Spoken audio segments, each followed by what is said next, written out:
rassurer les marchés. C'était l'objectif principal du mini-sommet européen organisé ce midi à Strasbourg entre Nicolas Sarkozy, Angela Merkel et Mario Monti, nouveau président du Conseil italien.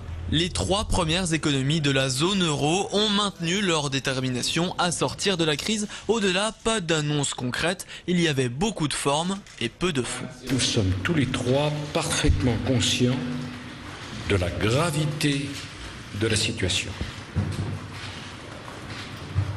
Et nous envisageons les mêmes remèdes face à la gravité de cette situation. La France et l'Allemagne, dans les jours qui viennent, feraient des propositions de modification, des propositions communes de modification des traités pour améliorer la gouvernance de la zone euro et pour qu'il y ait plus d'intégration et de convergence des politiques économiques. Depuis plusieurs semaines, France et Allemagne ne semblaient pas tout à fait sur la même longueur d'onde, notamment sur le rôle de la Banque centrale européenne. Paris souhaiterait que la BCE protège davantage les États en difficulté, Grèce, Portugal, Espagne. L'Allemagne, elle, veut que la banque conserve son indépendance.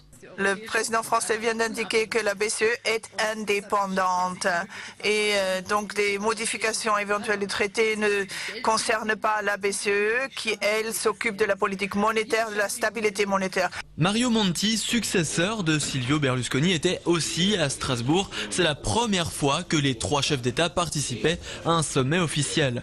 Le président du Conseil italien a une fois de plus réaffirmé que son pays respecterait une stricte discipline budgétaire avec même un retour à l'équilibre des comptes publics en 2013.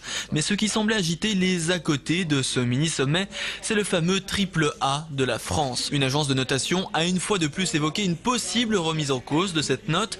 Directement interpellé par un journaliste allemand, Nicolas Sarkozy a dédramatisé. Fitch a dit, le triple A de la France, perspective stable. Cette traduction n'a peut-être pas franchi le Rhin, mais je vous le donne puisque vous-même, vous venez, en venant à Strasbourg, de me donner cette opportunité. Mais naturellement, si la crise des dettes souveraines devait continuer à s'aggraver, ça poserait un problème pour tout le monde, et pas simplement pour la France. Et c'est justement pourquoi nous sommes en train de travailler là-dessus. Le trio se retrouvera prochainement à Rome pour une énième réunion de crise. Des décisions plus concrètes pourraient y être annoncées.